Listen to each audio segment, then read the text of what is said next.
akan dipisahkan dengan matrik dari campuran tersebut. Nah, pada ekstraksi cair-cair berarti di sini campurannya berupa cairan atau liquid. Kemudian kita mengenal juga istilah padat cair, yang mana pada ekstraksi padat cair ini pemisahan zat dari campuran padat menggunakan pelarut cair, yang tentunya masih menggunakan konsep kecenderungan zat terhadap pelarut yang digunakan. Jadi proses pemisahan ini didasarkan atas kemampuan zat untuk melarut pada suatu pelarut tertentu yang digunakan. Dari mana? Dari sampel padatan. Ya, jadi bedanya kalau ekstraksi cair-cair, sampelnya berupa cairan. Ekstraksi padat cair, umumnya sampelnya berupa padatan atau campurannya berupa padatan. Oke, sampai di sini ada pertanyaan? Kalau tidak, saya lanjutkan. Oke, next. Ada beberapa istilah terminologi yang mungkin perlu Anda kenali ya, istilah-istilah di dalam ekstraksi. Yang pertama yang dimaksud dengan bahan ekstraksi maksudnya adalah sampel ya, yang akan diekstraksi, berupa campuran bahan yang akan diekstraksi, jenis bahan yang akan diekstraksi. Kalau dia ekstraksi cair-cair, berarti bahan ekstraksinya berupa cairan. Kalau dia sampelnya padatan, berarti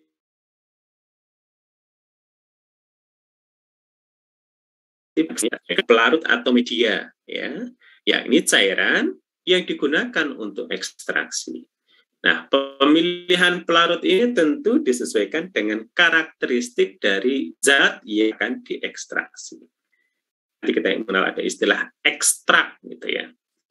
Jadi yang dimaksud dengan ekstrak adalah bahan yang dipisahkan dari bahan ekstraksi. Maksudnya ya zat yang mau dipisahkan dari campurannya, kira-kira. Kemudian kita juga mengenal istilah larutan ekstrak. Nah, kalau larutan ekstrak ini berarti pelarut si ekstrak, ya, maksudnya pelarut yang mengandung zat yang akan dipisahkan tadi, yang sudah dipisahkan tadi. Kemudian sisanya apa? Namanya rafinat atau residu, yakni bahan ekstraksi yang telah diambil ekstraknya. Kalau mungkin bahasa mudahnya ya ampasnya lah, kira-kira begitu. Kalau ekstraksi padat cair, berarti utama yang diinginkan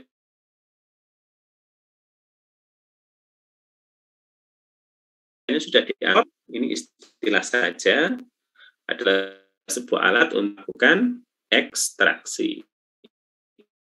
Nanti ekstrak padat cair, berarti ekstraksi cair-cair bisa menggunakan corong pisah dan seterusnya. Nah,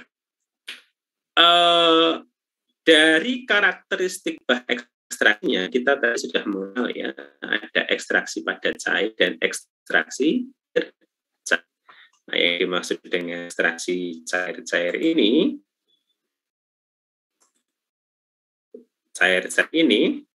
adalah ekstraksi dari bahan yang cair-cair berarti ekstraksi dari sampel berupa cairan. Kalau ekstraksi padat cair berarti ekstraksi dari sampel bahan padat.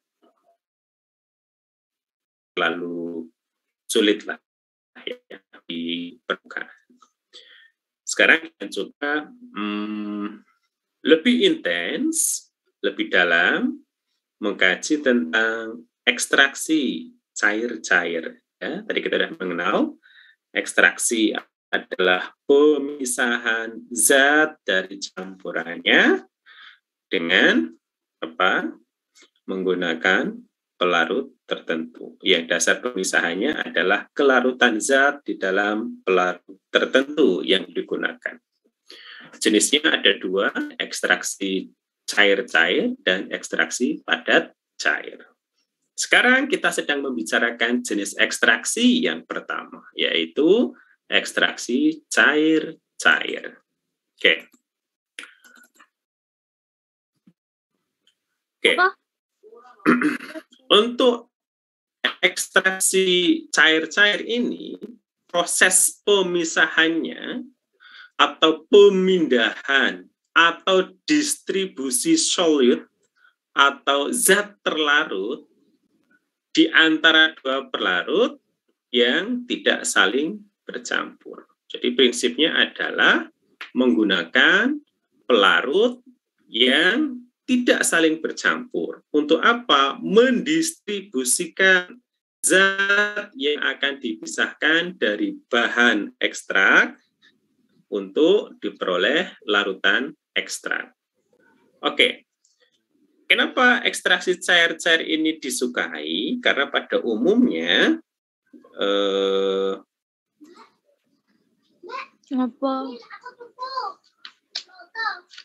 ekstraksi cair-cair itu sederhana. Yang dimaksud sederhana, peralatannya relatif tidak rumit ya, secara teknis juga tidak terlalu mahal. Misalkan tadi kalau kita menggunakan ekstraksi cair-cair, kita bisa menggunakan corong pisah. Penggunaannya juga luas untuk pemisahan dalam skala mikro maupun skala makro. Ya, untuk yang mungkin analitnya kecil sampai dengan pemisahan yang relatif besar. Oke. Nah, kalau kita ilustrasikan, ya, kalau ilustrasikan, misalkan di sini saya punya sampel X begitu ya. Di sini ada bahan ekstrak yang di sini masih campurannya. Saya ekstraksi dengan menggunakan corong pisah, begitu. Menggunakan dua pelarut yang berbeda. Biasanya kita menggunakan pelarut organik dan pelarut yang non-organik, maksudnya yang sifatnya hidrofobik dan hidrofilik. Nah, dua pelarut ini umumnya tidak saling bercampur. Misalkan kalau kita menggunakan benzen dengan air atau benzen dengan etanol, masing-masing tidak saling bercampur. Nah, fase organik dan fase air ini adalah pelarut yang tidak saling bercampur. Oke.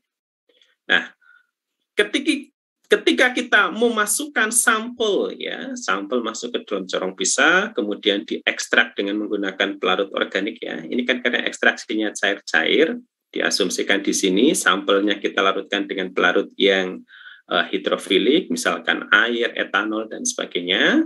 Masukkan ke dalam corong pisah, dikasih pelarut organik, misalkan benzen, kloroform, atau yang lainnya, misalkan begitu, sehingga keduanya tidak saling bercampur.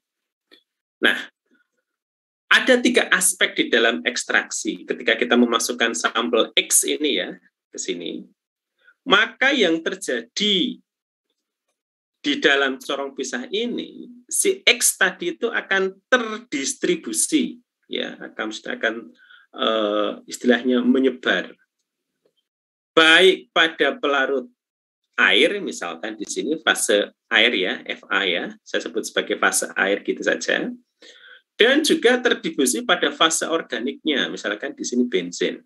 Ada yang masuk ke benzen, ada yang tetap tinggal di fase airnya. Ini idealnya ya, jadi ada distribusi.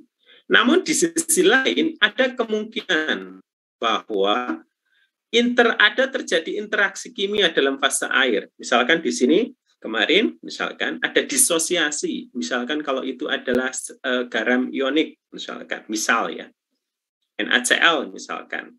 Atau kalau di sini asam ya, asam benzoat misalkan.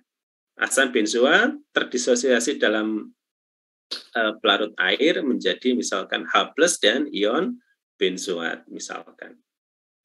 Atau terjadi pembentukan kompleks, misalkan kalau di kimia anorganik Anda mengenal ya, ada kompleks akuo ya, ada logam-logam yang kemudian dia berinteraksi dengan air, terhidrasi, membentuk kompleks akuo, amin dan sebagainya.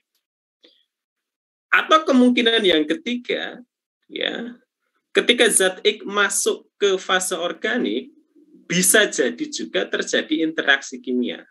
Misalkan pembentukan dimer, asam benzoat membentuk dimer dengan asam benzoat. Ada 3 kemungkinan ini. Ini yang harus diperhatikan. Ya, nanti supaya di dalam proses pemisahannya kita bisa mendapatkan pemisahan yang optimum. Ada 3 hal yang mungkin terjadi sekali lagi ketika kita memasukkan campuran ke dalam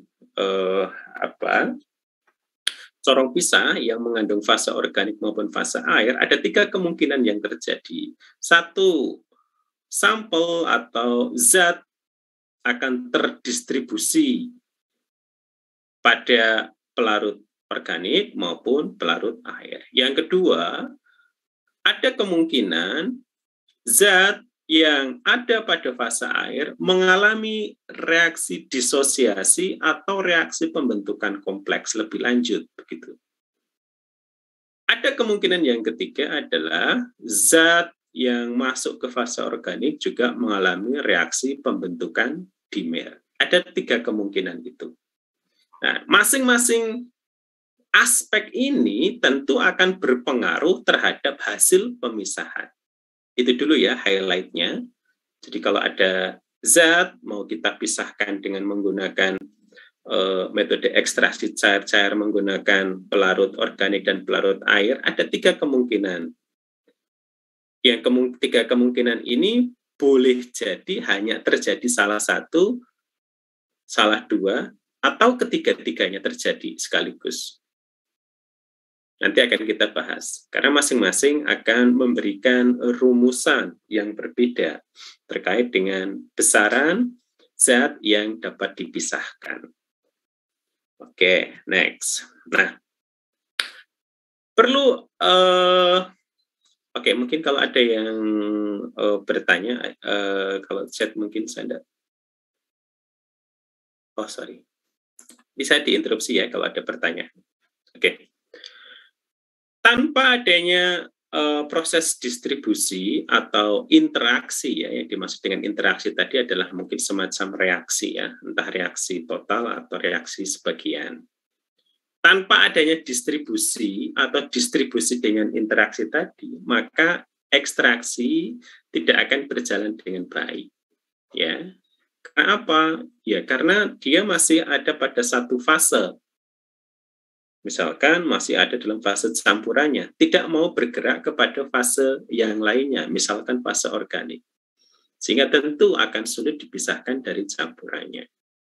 Dengan demikian, tadi ya, aspek-aspek tadi memegang peran penting di dalam keberhasilan ekstraksi. Nah, kegunaan ekstraksi ada macam-macam, ya.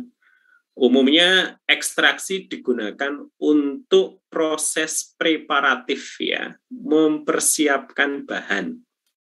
Jadi kalau untuk senyawa-senyawa bahan alam yang diisolasi, tentu tidak akan langsung mendapatkan senyawa murni yang diinginkan.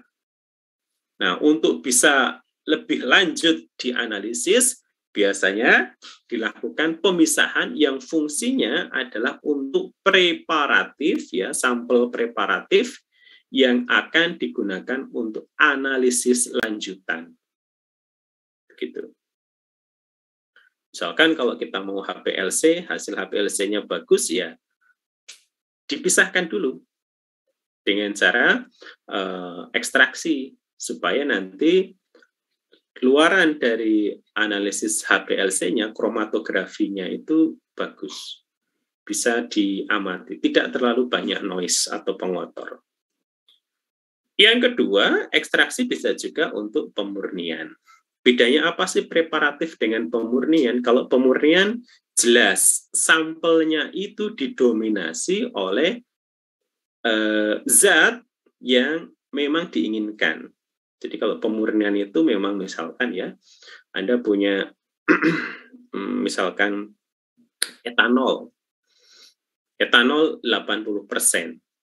Anda kepingin meningkatkan kadar etanolnya itu menjadi misalkan 98%. Berarti kalau etanolnya itu 85%, berarti sisanya yang 15% misalkan itu adalah air. Berarti air di sini sebagai pengotor yang menyebabkan kemurnian etanol rendah. Nah, Anda akan meningkatkan kemurniannya, berarti kan sudah jelas bahwa konsentrasi zat yang diinginkan itu lebih besar daripada matriknya. Itu yang dimaksud dengan pemurnian. Gitu ya.